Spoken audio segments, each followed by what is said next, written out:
ఎవరో తెలుసా యేసయ్యా, చెబుతా నేడు వినవయ్యా.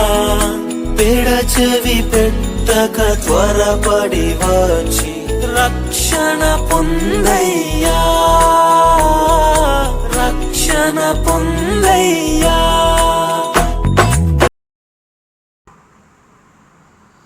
ప్రభు అయిన యేసుక్రీస్తు వారి అతి శ్రేష్టమైనటువంటి నామంలో పాఠకులందరికీ మా హృదయపూర్వక వందనాలు.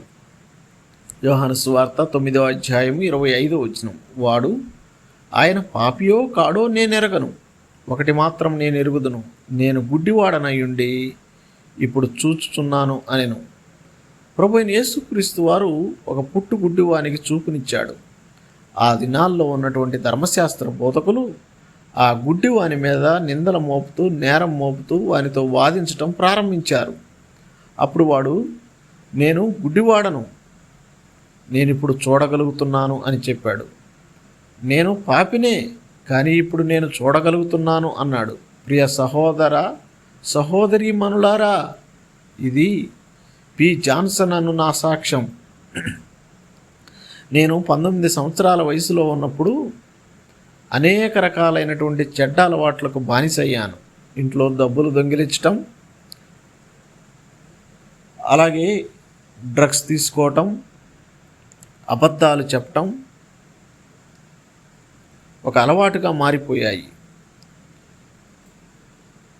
ఎప్పుడు పట్టబడతానో, అవమానపరచబడతానో, ఖండించబడతానో, శిక్ష పొందవలసి వస్తుందో అన్న భయం నా జీవితంలో ఒక భాగంగా ఉండిపోయింది. అటువంటి పరిస్థితుల్లో నాకు అసలు మనశ్శాంతే లేదు. అట్టి స్థితి నుంచి బయటకు వస్తానన్న ఆశ కూడా లేకుండా పోయింది. నిస్సహాయ స్థితిలో పడి ఉన్నాను. అలాంటి పరిస్థితుల్లో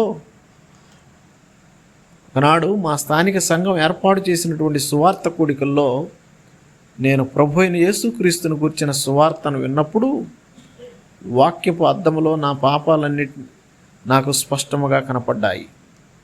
నా పాపాలని ప్రభు ఎదుట ఉన్నవి అనేది స్పష్టమైనది. ఇది సత్యము. నాకు పాప క్షమాపణ కలిగి నేను రక్షించబడి దేవుని సంతానమగునట్లు ప్రభు అయిన యేసుక్రీస్తు వారు నా పాప భారాన్ని మోసి శిలువపై నా శిక్షను భరించి మరణాన్ని భరించాడని తెలుసుకున్నాను. నా పాపాలను ఒప్పుకొని ప్రభు అయిన యేసుక్రీస్తును నా సొంత రక్షకుడిగా ప్రభువుగా స్వీకరించాను. నాకు పాపక్షమాపణ లభించింది. ఇప్పుడు నేను రక్షణానందములో గడుపుచున్నాను. నేను ఒకప్పుడు పాపిని, ఇప్పుడు దేవుని సంతానము అని చెప్పుకొనుటలో సంతోషిస్తున్నాను. మీరు కూడా అలాగన ప్రభు అయిన యేసుక్రీస్తునందు విశ్వాసం ఉంచి రక్షణానందం అనుభవించాలని ఆశపడుతూ